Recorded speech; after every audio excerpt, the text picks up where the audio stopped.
बहुत समय पहले की बात है। एक गांव में एक बहुत धनी सेठ रहता था। उसका नाम बाबूलाल था। उसकी अपने और आसपास के सभी गांव में बहुत चर्चा थी। लोग सेठ से बहुत दूर दूर से कर्ज लेने आया करते थे और वायदे के मुताबिक जब उनके पास पैसे होते तो वो सेठ को वापस कर जाते थे। बाबूलाल सेठ की ये खासियत थी कि जब तक मुनियाद का समय पूरा ना होता था तब तक किसी को पैसों के लिए परेशान नहीं किया करता था। पैसों की रकम से ब्याज तो लेना ही लेना था, पर सेठ अपने काम में पूरा ईमानदार था और हमेशा अपने असूलों पर कायम रहता था। ना किसी को ज्यादा ब्याज लगाना और ना ही किसी से कोई गाली गलौज करता था। सेठ का भगवान पर अटूट विश्वास था। वो बहुत धार्मिक इंसान था, इसलिए ही सेठ किसी गरीब से कभी कोई बदतमीजी नहीं करता था। एक दिन उस गांव से दो ठग गुजर रहे थे। उन दोनों ने भी सेठ की बहुत प्रशंसा सुनी थी। उन दोनों ने सोचा कि हम भी सेठ से कुछ रुपए उधार ले लेते हैं, बाद में पैसे देने से इनकार कर देंगे। ये सेठ कौन सा किसी को मना करता है पैसे उधार देने से। ये सभी बातें सोचकर दोनों सेठ के घर पहुंच गए। उन्होंने सेठ से कहा, सेठ जी, हम लोग बहुत दूर के गांव से आए हैं। पिछले साल काल पड़ जाने की वजह से हमारे खेतों में फसल नहीं हुई। हमारा तो रोजी रोटी का भी बहुत मुश्किल हो गया है, इसलिए हम कुछ रुपए आपसे उधार लेने आए हैं। वैसे इस बार हमारे खेतों में फसल बहुत अच्छी हुई है। जब वो पक जाएगी तो हम उसे बेचकर आपके पैसे वापस कर जाएंगे। सारी बात सुनकर सेठ बोला, मैंने आप लोगों से यह तो पूछा ही नहीं कि आप लोग कहां से आए हो और पैसे लेने का कारण क्या है। आप लोग मुझे बस यह बताओ कि कितने पैसे चाहिए आपको और पैसे कब तक वापस करोगे। मैं पैसे देने से पहले यह लिखकर रखता हूं कि कौन सी तारीख को पैसे वापस करेंगे। दोनों में से एक ठग बोला, हम लोगों को 2000 रुपए चाहिए और उसे हम बहुत जल्द वापस कर देंगे। सेठ बोला, यह जल्दी की कोई तारीख है या नहीं? तारीख के बिना मैं कर्ज नहीं दे सकता। यह बात सुनकर दूसरा ठग बोला, सेठ जी, कर्ज तो कर्ज होता है। इस बार नहीं वापस करेंगे तो अगले जन्म में वापस कर देंगे। सेठ बोला, ठीक है, फिर तो अगले जन्म में वापस कर देना, कोई बात नहीं। मुझे तुम्हारी बात पर पूरा विश्वास है।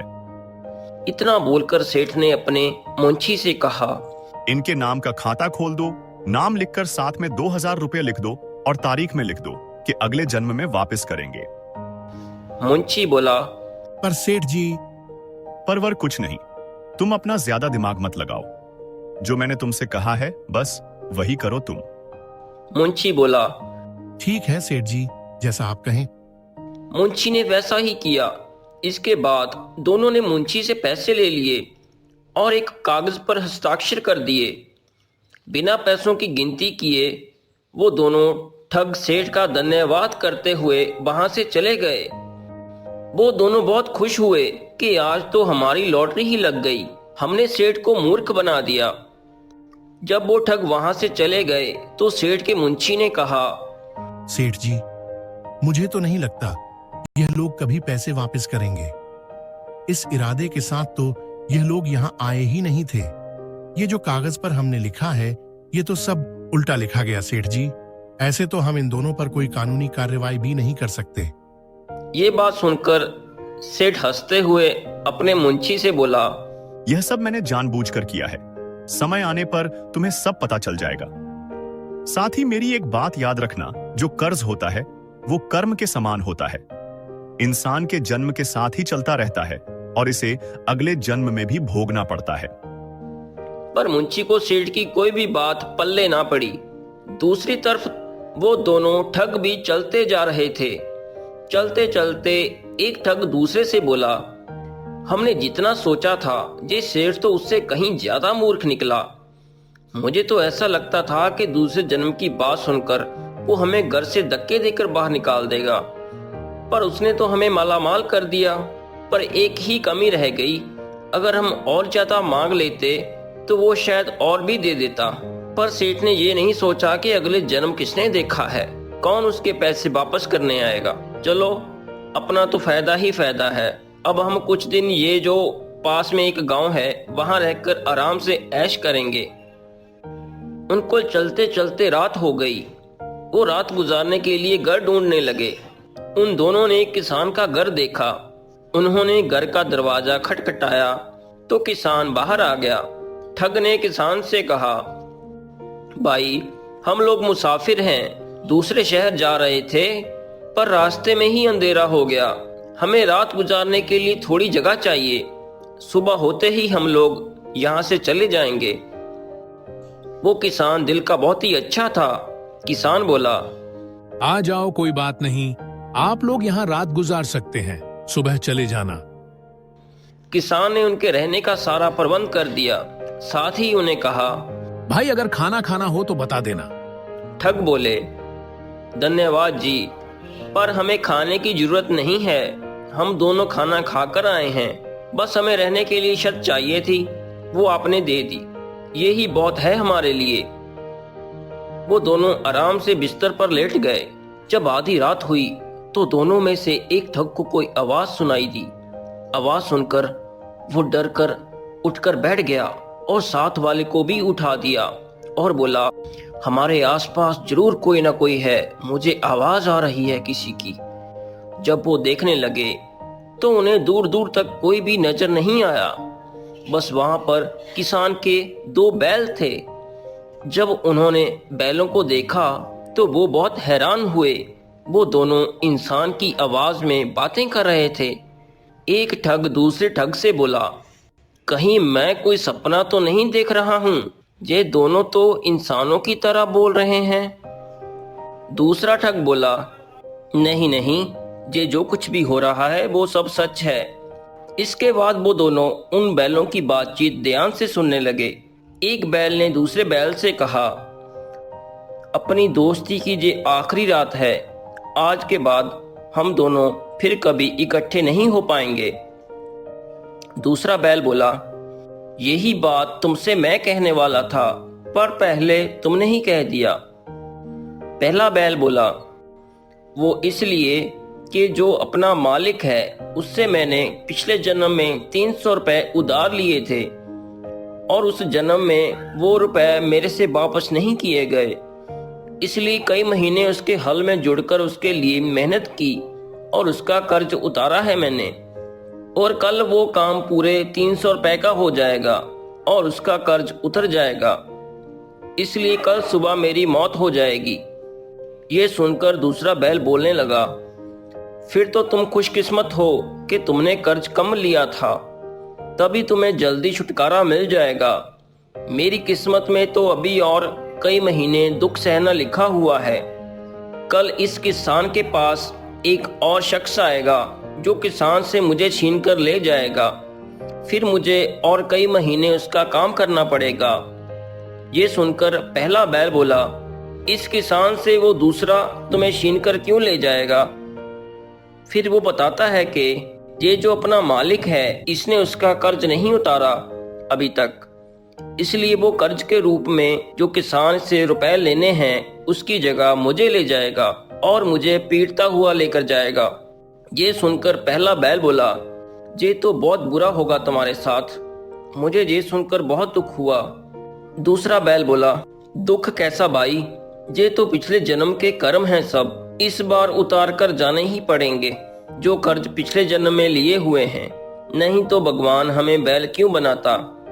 पहला बैल बोला, हाँ भाई, ये बात भी ठीक कही तुमने। ऐसे ही बातें करते करते वो बोले कि हमारा तो इस जन्म में सब कर्ज खत्म हो जाएगा, पर ये जो किसान के घर 2 मुसाफिर रुके हैं उनका क्या बनेगा। ये बात सुनकर दोनों ठगों के होश उड़ गए, पूरे ध्यान से फिर से उसकी बातें सुनने में लग गए। पहले बैल ने दूसरे से कहा, उन्होंने ऐसा क्या कर दिया भाई?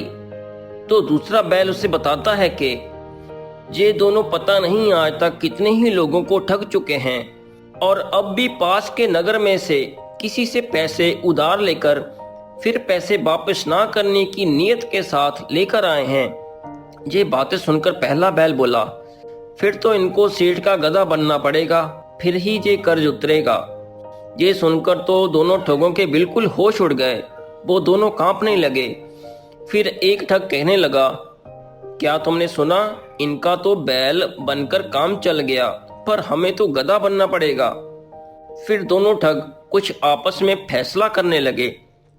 ये जो पैसे हैं हम इस ही जन्म में वापस कर देते हैं और अपना कर्ज चुका देते हैं, नहीं तो बहुत मुश्किल हो जाएगी। सारे पाप हम इसी जन्म में धो लेते हैं और कल ही सेठ के रुपए वापस कर देते हैं और ये ठगी का काम भी छोड़ देते हैं। फिर बस ईमानदारी की रोटी ही खाएंगे। उसके बाद वो दोनों फिर से लेट जाते हैं, पर दोनों को नींद नहीं आई। दोनों को बस बेचैनी सी होती रही।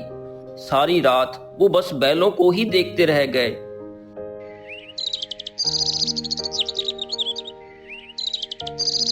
अगले दिन जब वो जागे तो उन्होंने देखा कि उनमें से एक बैल सच में मरा पड़ा है। उन दोनों को और भी यकीन हो गया कि रात में जो भी बात हुई है वो बिल्कुल सच है। एक बैल तो किसान का कर्ज उतार कर मुक्त हो गया। देखते ही देखते वहां पर एक शख्स किसान के घर आ गया। उसने किसान से कहा, तुम मेरे रुपए वापस करोगे या नहीं? किसान ने हाथ जोड़कर उससे कहा, देखो, अभी मेरे पास रुपए नहीं है, जब फसल आएगी तब वापस कर दूंगा। वो आदमी बोला, नहीं, तुम्हें बहाने बनाते हुए बहुत समय हो गया, पर मुझे नहीं लगता तुमसे मेरे रुपए वापस किए जाएंगे। देखते ही देखते उस आदमी ने किसान के बैल को खोल लिया और लेकर चलने लगा। किसान ने उसे बहुत रोका, पर उसने एक ना सुनी और डंडे मारता हुआ वो आदमी उसे ले गया। ठगों ने सोचा कि दूसरी बात भी सच हो गई। दोनों ने किसान को थोड़ी बहुत हिम्मत देते हुए कहा, चलो भाई, कोई बात नहीं, जैसे भगवान की मर्जी। किसान रोने लगा, सोचने लगा कि मेरे दोनों बैल एक ही दिन में मुझे छोड़कर चले गए। इतना बोलकर दोनों ठग किसान के घर से चल दिए और सीधा सेठ के घर पहुंचे, जिस सेठ से उन्होंने रुपए लिए थे। और वहां जाकर सेठ से बोले, हमें पाप के कुएं में गिरने से बचा लो सेठ जी, जैसे मर्जी करो, आप अपने रुपए वापस ले लो, पर हमें बख्श दो। सेठ कहने लगा, अरे भाई, मैंने तो आपको पहचाना ही नहीं। कौन हैं आप लोग? अरे सेठ जी, हम दोनों अभी कल तो कर्जा लेकर गए हैं। इतने में सेठ के मुंशी ने कहा, ये तो वही लोग हैं सेठ जी जो कल रुपये लेकर गए थे। मैं अभी इनके कागज निकालता हूँ और पैसे लेकर खाता बंद कर देता हूँ। सेठ बोला, नहीं, मैं ऐसे पैसे वापस नहीं लेता हूँ। जो पैसे लौटाने की तारीख लिखी है, रुपए तो उस समय ही वापस लूंगा। यही मेरे असूल हैं।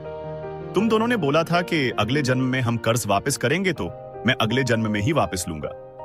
ठग बोला, नहीं नहीं सेठ जी, ये लीजिए आपके 2000 रुपए और ये 11 रुपए जो एक दिन का ब्याज बनता है। मुंशी ने कहा, सेठ जी, अगर यह लोग पैसे दे रहे हैं तो ले लीजिए। पर सेठ तो जिद पर आ गया। सेठ बोला, नहीं, जिस बुनियाद पर आप लेकर गए हैं उस ही तारीख पर पैसे वापस होंगे। मैं ऐसे पैसे नहीं लूंगा। दोनों ठगों ने बहुत बोला कि अगले जन्म में कौन वापस करता है, आप बस अभी ले लो सेठ जी। सेठ बोला, जो बात हुई है बस अब वही रहेगी। अब तो हम अगले जन्म में ही देखेंगे। इस वक्त इस जन्म में तो मैं पैसे नहीं लूंगा। दोनों ठगों ने सेठ को बहुत मनाया, पर सेठ ने एक ना सुनी और उनको घर से धक्के देकर बाहर निकाल दिया। चलो निकलो यहाँ से, जब समय आएगा तो पैसे वापस ले लेंगे। वो दोनों वहां से चले गए और चलते चलते बातें करने लगे। ये तो सारा काम खराब हो गया, अब हम क्या करेंगे। वो दोनों बहुत दुखी हो गए और चलते चलते एक जंगल में पहुंच गए। वहां एक साधु बाबा तप कर रहे थे। वो दोनों साधु महाराज के पास पहुंचे तो साधु महाराज ने पूछा, तुम दोनों इतने दुखी क्यों हो? उन दोनों ठगों ने अपनी सारी कहानी साधु महाराज को बताई। सारी बात सुनकर साधु महाराज बोले, मैं तुम्हें बताता हूँ कि तुम दोनों का पाप कैसे उतरेगा। साथ ही साधु महाराज ने एक और बात भी बताई। यहाँ से 1 मील की दूरी पर एक गांव है, तुम दोनों वहां जाओ। जब तुम वहां जाओगे तो तुम्हें अपने आप सेठ का कर्ज उतारने का रास्ता मिल जाएगा। ये सुनकर दोनों ने साधु महाराज का धन्यवाद किया और वहां से चल पड़े। चलते चलते वो उस गांव में पहुंच गए। वहां जाकर उन्होंने देखा कि वहां पानी की बहुत समस्या थी। उस गांव के लोग पानी लेने के लिए 5-5 मील दूर जाते थे और वो सब बहुत दुखी थे। बिना पानी के लोग मर रहे थे। एक ठग के दिमाग में बात आई कि साधु महाराज ने बताया था कि यहाँ पर जरूर हल निकलेगा। ये सोचकर वो 2-3 दिन के बाद हंस पड़ा। हंसते हुए को देखकर दूसरा ठग उससे पूछता है, अरे तुम्हें ऐसा क्या मिल गया भाई जो तुम हंस रहे हो? वो बोला, अब अपना काम हो गया समझो। मेरे दिमाग में एक तरकीब आई है उस सेठ का कर्जा उतारने के लिए। दूसरा ठग बोला, अरे भाई जल्दी बताओ मुझे। ठग ने सारी बात उसके कान में बता दी और कहा कि हम इस तरकीब से सेठ का कर्जा उतार सकते हैं। ये तरकीब सुनकर दूसरा ठग भी बहुत खुश हुआ। तभी वो दोनों कहीं से कहीं ले आए और पास में दोनों ने खुदाई करना शुरू कर दिया और पूरा 1 महीना लगाकर दोनों ने वहां एक कुआं खोद दिया और बहुत अच्छा कुआं बना दिया। जो 2000 रुपए उन्होंने सेठ से लिए थे वो भी उसी कुएं को बनवाने में खर्च कर दिए। जब काम पूरा हो गया, कुएं में पानी दिखने लगा तो एक ठग ने दूसरे से कहा, तुम अब डंडा लेकर खड़े हो जाओ यहाँ। अगर गांव वालों को पता चल गया तो वो तो भागे आएंगे यहाँ पर। दूसरा बोला, अब चाहे जो हो जाए मैं किसी को पानी नहीं भरने दूंगा। दोनों उस कुएं के पास खड़े हो गए। जब गांव वालों को पता चला तो गांव वाले वहां भागे भागे आए। जब वो पानी लेने के लिए पास आए तो ठग बोले, डंडे मार मार के सिर खोल देंगे तुम्हारा अगर तुम में से किसी ने कुएं में से पानी भरने की कोशिश की तो। एक गांव वाला बोला, ऐसी बात क्यों बोल रहे हैं आप?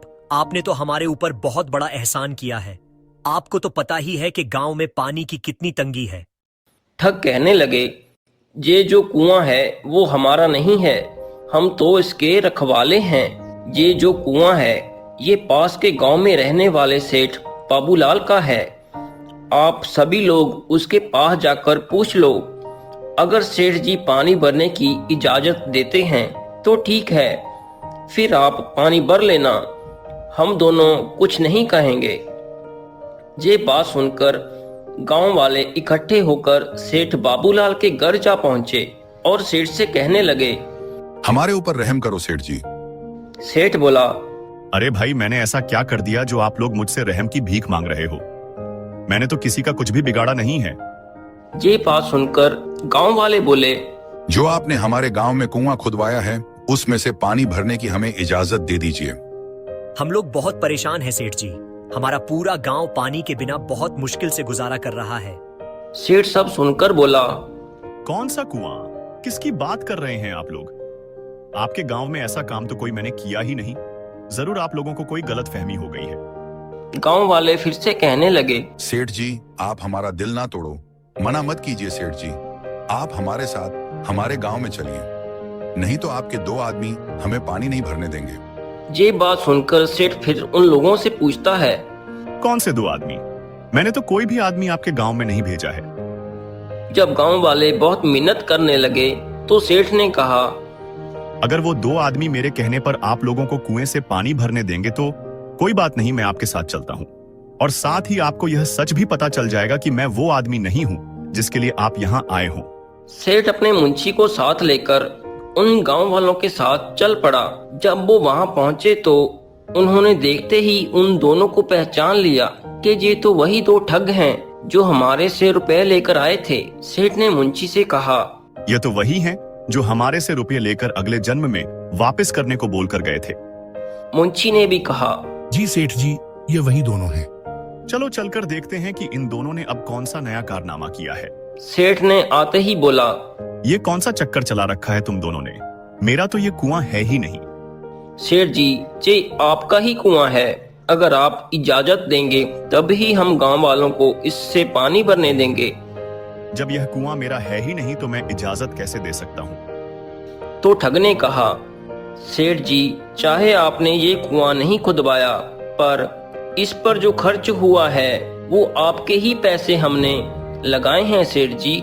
जो आपसे कुछ दिन पहले हमने कर्ज लिया था, बस वही पैसे लगाए हैं। अब जब आप इजाजत देंगे तब ही हम गांव वालों को पानी भरने देंगे और हमारा कर्जा भी उतर जाएगा जो हमने आपसे लिया था। ये बात सुनकर सेठ बोला, नहीं नहीं, मैं तुम्हारी बातों में आने वाला नहीं हूँ। चाहे आप लोग पानी भरने दो या ना, मैं तो अगले जन्म में ही तुम दोनों से कर्जा लूंगा। ठग बोले, अगर ये बात है तो पानी हम भी नहीं भरने देंगे।